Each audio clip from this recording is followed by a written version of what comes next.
दोस्तों नमस्कार, मैं राघवेंद्र स्वागत करता हूं आपका आपके यूट्यूब चैनल ज्ञान.com में। दोस्तों जैसा कि पिछली 3 सीरीज़ जो मैंने पार्ट 1, पार्ट 2, पार्ट 3 करके आपको दी हैं, उसमें सुपर 30 सीरीज़ जो मैंने करंट अफेयर्स की चलाई है वो मैंने आपको दी है। उसमें 30 से ज़्यादा पॉइंट्स ही आपको लगभग मैं हर बार बता रहा हूँ। साथ ही आपको एक्सप्लेन करके बताता हूँ तो उसमें और भी पॉइंट्स कवर होते हैं, जीएस के ही पॉइंट्स कवर होते हैं। साथ में मैं जो आपको ये पॉइंट्स दे रहा हूँ ये जितनी भी फेमस मैगज़ीन्स हैं उनसे ढूंढ करके बनाया गया है। तो आप इतना मान लीजिए कि इसके बाहर शायद ही आपके पेपर में, जो कि अभी यूपी पीसीएस का आने वाला है, लेखपाल का है और स्टेट पीसीएस या और भी एग्ज़ाम्स हैं, इससे बाहर आपकी जो करंट अफेयर्स है वो जाएगी नहीं। तो अभी आज जो है चौथा वीडियो है, इसमें मैं आपको राष्ट्रीय घटनाक्रम के बारे में बताऊंगा। एक वीडियो और मैं राष्ट्रीय घटनाक्रम पर बनाऊंगा, तो उन 5 वीडियोज़ में लगभग 200 पॉइंट्स आपको मिलेंगे और इनसे ही राष्ट्रीय घटनाक्रम के क्वेश्चन आने हैं, इतना आप मान लीजिए 100%। तो आइए अब शुरुआत करते हैं। हमारा पहला पॉइंट है कि भारत का पहला ओपन एयर फ्लोटिंग थिएटर कहाँ स्थापित किया गया है, वो है हमारा डल झील में। ओपन एयर फ्लोटिंग थिएटर में फ्लोटिंग मतलब तैरता हुआ, खुले हवा में तैरता हुआ एक थिएटर स्थापित किया गया है। किस झील में है और भारत में कहाँ पर, वो है डल झील में। यानी अब आप खुले आसमान में मूवी देखने का मज़ा ले सकते हैं। दूसरा हमारा 29 जनजाति संग्रहालय, ये अभी स्थापित किए गए हैं। ये किए गए हैं मणिपुर में। मणिपुर ने और साथ में मणिपुर में और भी कुछ कार्य किए गए हैं, जिनमें से एक महत्वपूर्ण कार्य ये भी है कि मणिपुर के नाम से ही हमारे अंडमान निकोबार के एक हैवलॉक द्वीप का नाम माउंट मणिपुर रखा गया है, क्योंकि स्वतंत्रता संग्राम के समय जिन स्वतंत्रता सेनानियों ने अपना महत्वपूर्ण योगदान दिया, उनके याद के चलते हम ये काम कर रहे हैं। और तीसरा है कि अगला पॉइंट है स्मार्टफोन आधारित ई वोटिंग कहाँ पर चालू की गई है, किस राज्य में, वो है हमारी तेलंगाना में। अब आप पूछेंगे ये ई वोटिंग आखिर क्या है। दोस्तों ई वोटिंग हमारी मोबाइल के द्वारा की जाने वाली वोटिंग है। अब आप कहेंगे आखिर इसकी आवश्यकता क्यों पड़ी। तो देखिए इसकी आवश्यकता इसलिए पड़ी, जब कोविड काल के दौरान, कोरोना संक्रमण काल के दौरान हमने देखा कि हमें घर से बाहर निकलने में समस्या होती है, और अगर ये समस्या ज़्यादा समय तक चले तो वोटिंग की समस्या भी आ सकती है। और लोकतंत्र में वोटिंग तो लोकतंत्र की जान होती है। साथ ही अगर कोई आदमी अपनी वोटिंग के लिए वहाँ पर वोटिंग मतदान केंद्र तक पहुँचने में अक्षम है किन्हीं कारणों से, तो वो भी अब वोट कैसे करेगा। तो मोबाइल एक बहुत अच्छा साधन हो सकता है और इसीलिए ई वोटिंग चालू की गई है। बात आती है कि आप ई वोटिंग चालू करते हो तो इसमें तो मोबाइल हैक हो जाता है, सूचनाएं लीक हो जाती हैं, तो आखिर आप किस तरीके से वोटिंग कराओगे। तो इसके लिए ब्लॉकचेन तकनीक का प्रयोग किया गया। किसका प्रयोग किया गया दोस्तों, ब्लॉकचेन। अब आप सोचेंगे भाई ये तो सुना हुआ लग रहा है, समझा हुआ लग रहा है। जी हाँ दोस्तों, ये जो ब्लॉकचेन तकनीक है हम क्रिप्टो करेंसी के लिए बहुत ज़्यादा सुन चुके हैं। अब आखिर ये ब्लॉकचेन टेक्नोलॉजी है क्या। ये सूचनाओं के ब्लॉक्स होते हैं और इन ब्लॉक्स की एक चेन होती है, यानी कि सूचनाओं का अपार भंडार हम इन ब्लॉक्स की चेन में रख सकते हैं। तो इन ब्लॉक्स की चेन को ही ब्लॉकचेन कहा जाता है। अब आखिर ये डेटाबेस से किस तरह से, क्योंकि डेटाबेस में बहुत सारी सूचनाएं रख सकते हैं, तो डेटाबेस से किस तरह से अलग हो जाता है, इसकी कुछ खास बातें हैं। इसकी खास बात यह है कि जैसे ही आप एक सूचना एंट्री करते हैं तो सारे ब्लॉक्स में इस सूचना का, जैसे कि मैंने क्रिप्टो करेंसी में परचेज़ कर रहा हूँ, मैंने 10 रुपये क्रिप्टो करेंसी ली, 100 रुपये की ली, तो वो सारी जो ब्लॉकचेन का पूरा सिस्टम, उसमें सूचना पहुँच जाएगा कि मेरे 100 रुपये एंट्री कर चुके हैं क्रिप्टो करेंसी में। अब बात आती है कि इस ब्लॉकचेन की खास बात आती है कि इस सूचना को आप मिटा नहीं सकते हैं, इसको परिवर्तित नहीं कर सकते हैं, इसमें कोई नई सूचना ही डाली जा सकती है, और वो सूचना भी जो एक प्रोसीजर बनाया गया है उसी आधार पर उसको डाला जा सकता है। तीसरी बात होती है कि इससे कोई सूचना चोरी नहीं हो सकती है। चौथी बात है कि इसको चलाने के लिए किसी एडमिनिस्ट्रेशन, किसी सिस्टम की ज़रूरत नहीं पड़ती है। इसमें जितने यूज़र्स होते हैं बस इन्हीं के माध्यम से ब्लॉकचेन टेक्नोलॉजी चलती रहती है। तो इस वजह से ब्लॉकचेन टेक्नोलॉजी का प्रयोग अगर हम ई वोटिंग में करते हैं तो ये हमारे लिए सुरक्षित होगा और बहुत ही आसान होगा। तो इसी का प्रयास पहली बार किया गया, ई वोटिंग का प्रयास कहाँ पर, तेलंगाना में। हमारा अगला पॉइंट है दक्षिण मध्य रेलवे की 2 लंबी दूरी की ट्रेनें अभी हाल ही में चलाई गई हैं, वो कौन सी हैं? तो नंबर 1 है त्रिशूल, नंबर 2 है गरुड़। इसे आप अच्छी तरह से याद रख लीजिएगा, अगर दोनों नाम एक साथ आ गए, त्रिशूल और गरुड़ क्या हैं, तो ध्यान दीजिएगा। यहाँ देखिए त्रिशूल नाम से हमारी मिसाइल भी है, गरुड़ नाम से हमारा देखिए मैपिंग ऐप है जो मैं भी अगला बताता हूँ। तो इसको आप ना कंबाइन मत कर दीजिएगा, मिक्स मत कर दीजिएगा, तो इस क्वेश्चन को आप ध्यान से देखिएगा। हमारा अगला पॉइंट है कि अभी 2 नेशनल पार्क, गुरु घासीदास और तामोर पिंगला, इनको जो है भी टाइगर रिजर्व बना दिया गया है। किनको? गुरु घासीदास को, नंबर 1, नंबर 2 तामोर पिंगला। अब ये दोनों जो हमारे नेशनल पार्क हैं, आखिर ये कहाँ पर हैं? ये हैं छत्तीसगढ़ में। कहाँ पर हैं? छत्तीसगढ़ में इनको बना दिया गया है टाइगर रिजर्व। अब याद कर लीजिएगा, इसे छत में घास नहीं उगती है, अब तो उगा सकते हैं, वैसे नहीं उगती है। तो गुरु घासीदास कहाँ? हमारा छत्तीसगढ़ में। इसी तरीके से तामोर पिंगला को भी याद कर लीजिएगा, बहुत महत्वपूर्ण है, पूरी संभावना है कि इससे क्वेश्चन आए ही आए। अगला पॉइंट हमारा मतदान केंद्रों की डिजिटल मैपिंग के लिए कौन सा ऐप चुनाव आयोग द्वारा लॉन्च किया गया? ये था गरुड़ ऐप। इसके माध्यम से जो चुनाव अधिकारी हैं वो लोग जो है आसानी से सारी सूचनाओं को कलेक्ट कर सकते हैं और कम समय में जो भी समस्याएं होती हैं या जो भी कार्य करने उन्हें संपादित कर सकते हैं। अगला पॉइंट हमारा रूल ऑफ लॉ इंडेक्स में इंडिया का कौन सा स्थान है? वो है 79th। कौन सा स्थान? 79th। अगला पॉइंट है वन्य जीव डीएनए परीक्षण प्रयोगशाला भारत में पहली कहाँ स्थापित की गई? वन्य जीवों के लिए डीएनए परीक्षण प्रयोगशाला पहली कहाँ स्थापित की गई है? महाराष्ट्र में। कहाँ पर? महाराष्ट्र में। अगला पॉइंट है आदिवासियों के लिए पूर्वोत्तर नॉर्थ ईस्ट यानी नॉर्थ ईस्ट पूर्वोत्तर भारत में जैव प्रौद्योगिकी केंद्र कहाँ स्थापित किया गया है? अरुणाचल प्रदेश में। कहाँ पर? अरुणाचल प्रदेश में। अगला पॉइंट है जलवायु परिवर्तन प्रदर्शन सूचकांक में भारत को कौन सा स्थान मिला है? 10वां। कौन सा स्थान? 10वां। अगला पॉइंट है नेट ज़ीरो कार्बन एमिशन का लक्ष्य किस विभाग या मंत्रालय ने 2030 तक रखा है? वो है रेलवे। रेलवे मंत्रालय ने कहा कि हम 2030 तक नेट ज़ीरो कार्बन उत्सर्जन का लक्ष्य प्राप्त कर लेंगे, यानी जितना कार्बन हमें मिल रहा है उतना कार्बन का हम उत्सर्जन करेंगे, उससे ज़्यादा कार्बन का उत्सर्जन नहीं करेंगे। साथ ही कुछ पॉइंट्स इसमें और समझ लीजिए और इन्हें बार बार देखिए, पढ़िए, याद करिए, क्योंकि इनसे तो क्वेश्चन आना ही आना है, शर्त लगा सकते हो आप। उनमें से क्या है खास पॉइंट्स कैसे हैं? 2070 तक भारत ने भी COP 26 जो कि ग्लासगो में आयोजित किया गया, उसमें हमारे नरेंद्र मोदी जी ने कहा है कि 2070 तक हम हमारा जो नेट कार्बन उत्सर्जन जो है उसे हम ज़ीरो कर देंगे। ठीक है। और रेलवे ने कहा है हम 2030 तक नेट ज़ीरो कार्बन का लक्ष्य प्राप्त कर लेंगे। रेलवे ने एक पॉइंट और भी कहा है कि 2023 तक हमारे जितने भी जोन हैं सारे जो है विद्युतीकृत हो जाएंगे, सभी में लाइट हो जाएगी, कोयले से ट्रेन चलाने की ज़रूरत नहीं पड़ेगी। जब आप कोयले से ट्रेन नहीं चलाओगे तो कार्बन एमिशन कम हो जाएगा। इसी चलते कोंकण रेलवे ने अभी हाल ही में अपना जो है विद्युतीकरण का 100% विद्युतीकरण का लक्ष्य पूरा भी कर लिया है। साथ में 2030 में ही के लिए भारत ने COP 26 में ये भी कहा है कि 2030 तक 500 गीगावाट पारंपरिक ऊर्जा स्रोतों से हमारे यहाँ ऊर्जा बनाई जाने लगेगी। 500 गीगावाट, जिसमें 280 गीगावाट हम सोलर एनर्जी प्रोड्यूस करेंगे। ठीक है ना। 500 गीगावाट जो है हम एनर्जी अब हम प्राप्त करेंगे, है ना, जो कि पारंपरिक हमारे साधन है ऊर्जा और सारी गैर पारंपरिक यानी कि हमारी वायु ऊर्जा, जल ऊर्जा, सौर ऊर्जा, इनसे जो है हम अपने जो है विद्युत को प्राप्त करेंगे 500 गीगावाट, और जिसमें 280 सौर ऊर्जा से हम प्राप्त करेंगे, गैर पारंपरिक साधन जो कि हैं।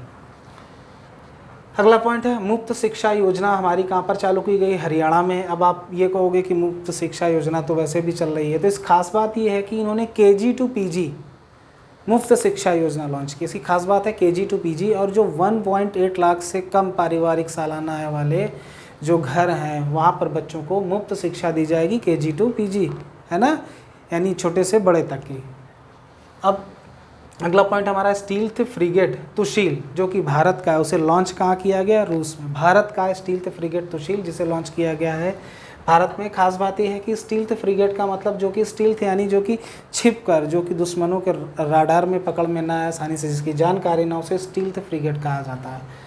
अगला पॉइंट है अल्कोहल म्यूजियम कहाँ बनाया गया भाई? पहला अल्कोहल म्यूजियम गोवा में बनाया गया है। अब ऑब्वियसली गोवा में पार्टी चलती है ना, तो बनाया ही जाएगा। अब आप भी पार्टी करिएगा, लेकिन अभी नहीं, जब सफलता हासिल हो जाए आप भी गोवा जाइए और पार्टी करिए, अल्कोहल म्यूजियम ज़रूर देखिए। अगला पॉइंट है भैंस के टेस्ट ट्यूब, जो बेबी अभी हाल ही में पैदा हुआ, भैंस का जो टेस्ट ट्यूब बेबी पैदा हुआ वो किस नस्ल का है, तो वो है बन्नी नस्ल का। किस नस्ल का? बन्नी नस्ल का। अगला पॉइंट है कि प्रत्येक घर बिजली जो है उसका लक्ष्य, हर घर की बिजली, हर घर में बिजली, ये लक्ष्य किसने प्राप्त कर लिया है? गोवा ने। और हर घर नल जल योजना को प्राप्त करने वाला भी पहला, यानी हर घर में नल के द्वारा जल भेजने वाला, हर घर में बिजली पहुंचाने वाला पहला राज्य बना है गोवा। तो 2 पॉइंट्स आप ज़रूर याद कर लीजिएगा, और अल्कोहल वाला भी याद कर लीजिएगा। 3 पॉइंट्स हो गए आपके। अगला है children friendly police station Bharat में कहाँ स्थापित किया गया? उड़ीसा में। अगला है विधानसभा भवन का शताब्दी समारोह हाल ही में किस राज्य में मनाया गया? बिहार में। 1921 में बिहार विधानसभा की स्थापना की गई थी, तो उसके 100 साल पूरा होना 2021 पर शताब्दी समारोह मनाया गया। अभी हाल ही में हम लोग मणिपुर, अभी चर्चा कर रहे थे मणिपुर की, तो अंडमान के माउंट हैरियट का नाम, यानी अंडमान का जो माउंट हैरियट द्वीप है अंडमान निकोबार का, उसका नाम बदल कर दिया गया है माउंट मणिपुर। यहाँ एक बात और भी देख लीजिएगा कि अभी कुछ दिन पहले ही, कुछ समय पहले ही, कि रॉस द्वीप, नील द्वीप, हैवलॉक द्वीप, ये तीनों कहाँ पर हैं? अंडमान निकोबार में। रॉस द्वीप, नील द्वीप, हैवलॉक द्वीप, इन तीनों द्वीपों का नाम क्रमशः बदलकर, जैसे रॉस का नाम कर दिया गया है सुभाष द्वीप, नील द्वीप का नाम बदलकर कर दिया गया है शहीद द्वीप, हैवलॉक द्वीप का नाम स्वराज द्वीप। तो इन तीनों को भी याद कर लीजिएगा, ऐसे प्रश्न आ सकता है। इन तीनों द्वीपों के नाम बदले गए हैं। माउंट हैरियट का नाम बदलकर माउंट मणिपुर कर दिया गया। माउंट मणिपुर इसलिए किया गया कि मणिपुर में जो राष्ट्रीय आंदोलन हुआ, उनके जो आंदोलनकारियों के, जो शहीदों की याद में इसका नाम माउंट मणिपुर रखा गया है। अब अगला पॉइंट है कोरिंगा BSR बायोस्फीयर रिजर्व, यानी जैव अभ्यारण्य। कोरिंगा जैव अभ्यारण्य को इको सेंसिटिव क्षेत्र घोषित कर दिया गया है।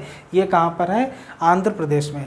इको सेंसिटिव जोन इसे इसलिए घोषित किया गया कि यहीं ये जो है गोदावरी जो आपका बेसिन पड़ता है उसमें पड़ता है, और भविष्य को देखते हुए किसी समस्या का सामना ना करना पड़े, इसलिए इसे इको सेंसिटिव क्षेत्र घोषित कर दिया गया। तो कोरिंगा BSR जो इको सेंसिटिव क्षेत्र घोषित किया गया वो कहाँ पर है? आंध्र प्रदेश में। अगला पॉइंट है हमारा कि हाल ही में जो 32वां हुनर हाट अभी आयोजित किया गया, वो किया गया उत्तर प्रदेश के लखनऊ में। उसमें जो है पहली बार विश्वकर्मा वाटिका का निर्माण किया गया। किसका? विश्वकर्मा वाटिका का। और इस हुनर हाट का थीम क्या था? आत्मनिर्भर भारत, और दूसरा था वोकल फॉर लोकल। आत्मनिर्भर भारत, वोकल फॉर लोकल। संभावना इससे भी एक प्रश्न ज़रूर है। हमारा अगला पॉइंट है वैश्विक खाद्य सुरक्षा सूचकांक में भारत को कौन सा स्थान प्राप्त हुआ है? ये 71वां स्थान। भारतीय खाद्य सुरक्षा सूचकांक में 71वां स्थान भारत को प्राप्त हुआ है। नेक्स्ट पॉइंट हमारा मुख्यमंत्री राशन आपके द्वार योजना किस स्टेट द्वारा लागू किया गया है? वो लागू किया गया, यानी योजना चलाई गई है, वो है मध्य प्रदेश के द्वारा। अगला पॉइंट हमारा 100 करोड़ टीकाकरण का लक्ष्य हमने किस दिन प्राप्त किया? भारत ने 21 अक्टूबर 2021 को। 21 शुभ अंक होता है तो 21 को ही, और 2021 में हमने उस लक्ष्य को पूरा कर लिया। अगला पॉइंट है स्वच्छ भारत शहरी मिशन 2.0, यानी जो स्वच्छ भारत शहरी मिशन पार्ट 2 है, उसे कहाँ से प्रारंभ किया गया है? दिल्ली से। कहाँ से प्रारंभ? दिल्ली से। अगला पॉइंट है सार्वजनिक परिवहन में रोपवे सेवा जो कहाँ पर लागू की गई? वाराणसी में। वैसे हम रोपवे जो सेवा होती है उसका प्रयोग करते हैं, किसी पहाड़ी इलाके में घूमने जाते हैं तो रस्सी में एक झूला डोली टाइप की बांध दी जाती है, तार होते हैं उनमें, है ना, तो वो उसके माध्यम से हम लोग देखते हैं आर पार जा कर के। तो लेकिन ये तो हम लोग करते थे मतलब घूम रहे हैं पर्यटन के दृष्टिकोण से, लेकिन अब इसे परिवहन में भी एक नई विधा के रूप में लाया गया है। ये लाया गया बनारस यानी वाराणसी में। हाल ही में आकाश प्राइम मिसाइल का परीक्षण किया गया। इसका परीक्षण कब किया गया? 27 सितंबर 2021 को। ये मिसाइल जो है सरफेस टू एयर मिसाइल है, 30 किलोमीटर इसकी रेंज है। अगला पॉइंट हमारा प्रथम जल मेट्रो कहाँ पर चालू किया जा रहा है? प्रथम जल मेट्रो कहाँ पर? वो है कोच्चि। अब यही प्रथम जल टैक्सी कहाँ पर चालू की गई? जल टैक्सी हमारी मुंबई में चालू की गई है ना। मुंबई में वैसे भी टैक्सी बहुत चलती, मूवीज़ में हम लोग देखते हैं। अगला पॉइंट है प्रथम हेली हब कहाँ स्थापित किया? जहाँ हेलीकॉप्टर्स का हब होगा, रुक सकेंगे, ठहर सकेंगे। तो प्रथम हेली हब कहाँ पर? गुरुग्राम। गुरुग्राम कहाँ पर है? हरियाणा में। गुरुग्राम से और 3 चीज़ें देख लीजिए कि इलेक्ट्रॉनिक जो व्हीकल के रिचार्ज के लिए जो सबसे बड़ा सेंटर बना है वो भी गुरुग्राम में बना है ना। ईवी सेंटर जो सबसे बड़ा है गुरुग्राम में है। प्रथम विश्व शांति केंद्र की स्थापना भी कहाँ की गई? गुरुग्राम में। गुरुग्राम कहाँ पर है? हरियाणा में। भाई शांति कौन ला सकता है? गुरुजी, है ना। तो विश्व शांति केंद्र हरियाणा गुरुग्राम में। OECM घोषित किया गया है, जो अरावली पार्क है उसको घोषित किया गया है। अब ये आप कहेंगे, अब वैसे देखिए अरावली से राजस्थान में कंफ्यूज मत होइएगा, जो अरावली पार्क है, जो अरावली वाला क्षेत्र है ये गुरुग्राम का है, इसे OECM घोषित किया गया। OECM मतलब क्या है यहाँ पर कि ज़्यादा संसाधन ना होने के बावजूद भी ये पर्यावरण या जैसे आप वन्य जीव होते हैं, वनस्पति होती है, ये यहाँ पर प्रचुर मात्रा में हैं भी और इनकी आगे बने रहने की संभावना भी है। जबकि कई बार होता है ना कि हम लोग अब BSR बना देते हैं, या कई एरिया से पश्चिमी घाट हो गया, वहाँ पर क्या, वहाँ का इकोसिस्टम ही ऐसा है कि वहाँ ज़्यादा मात्रा में पशु पक्षी पाए जाएंगे, पेड़ पौधे पाए जाएंगे और सारे संसाधन पाए जाएंगे। लेकिन यहाँ पर कमी, प्राकृतिक तौर पर इतना मजबूत ना होने के बावजूद भी यहाँ पर पेड़ पौधे, प्राकृतिक चीज़ें जो हैं, जीव जंतु है, पर्याप्त मात्रा में पाए जा रहे हैं। तो वही हमारा OECM होता है, इसे अरावली घोषित किया गया। ये हमारा गुरुग्राम में पहली बुलेट ट्रेन स्टेशन जो है, पहला बुलेट ट्रेन स्टेशन यहाँ की ट्रेन ठहरेगी बुलेट ट्रेन, वो बनाया गया सूरत में। अगला पॉइंट है सैनिटरी नैपकिन मुक्त गांव कौन सा बना अभी हाल ही में? कुबलांगी केरल में पहला सैनिटरी नैपकिन मुक्त गांव। पहली डिजिटल न्याय घड़ी शामिल की गई किस हाई कोर्ट में? वो है गुजरात हाई कोर्ट में। डिजिटल न्याय घड़ी पहली गुजरात हाई कोर्ट में शामिल की गई। पहला बाल विवाह मुक्त ज़िला कौन सा बना है? गंजम जिला उड़ीसा में। अब आप गंजे होंगे तो आपके बाल नहीं होंगे, बाल नहीं होंगे तो बाल विवाह कैसे होगा? याद करने के लिए बता रहे हैं, सीरियस ना होइए। तो पहला बाल विवाह मुक्त ज़िला कहाँ पर है? गंजम यानी उड़ीसा में। अगला पॉइंट है नासा अंतरिक्ष कार्यक्रम पूरा करने वाली पहली भारतीय महिला या पहला भारतीय व्यक्ति जो है वो है जानवी डांगेटी, है ना। नासा द्वारा अंतरिक्ष कार्यक्रम एक चलाया जाता है, उसको पूरा करने वाली पहली बनी है जानवी डांगेटी, जो कि पहली भारतीय। पहला शिक्षक विश्वविद्यालय दिल्ली में स्थापित किया गया। अभी तो हम बच्चों का होता था, अब शिक्षकों का भी पहला विश्वविद्यालय स्थापित कर दिया गया है, वो दिल्ली में है। सबसे लंबा रेलवे प्लेटफॉर्म अब बनाया जा रहा है, वो हुबली कर्नाटक में, है ना। वैसे हम जानते थे कि खड़गवासला है जो हमारा पश्चिम बंगाल में, वो अब तक का सबसे लंबा है, लेकिन अब ये सबसे लंबा रेलवे प्लेटफॉर्म बनेगा हुबली कर्नाटक में, और ये विश्व का भी सबसे लंबा रेलवे प्लेटफॉर्म होगा। पहला दूध गांव कहाँ पर बना? जेरी बस्ती जम्मू कश्मीर। जेरी बस्ती जम्मू कश्मीर।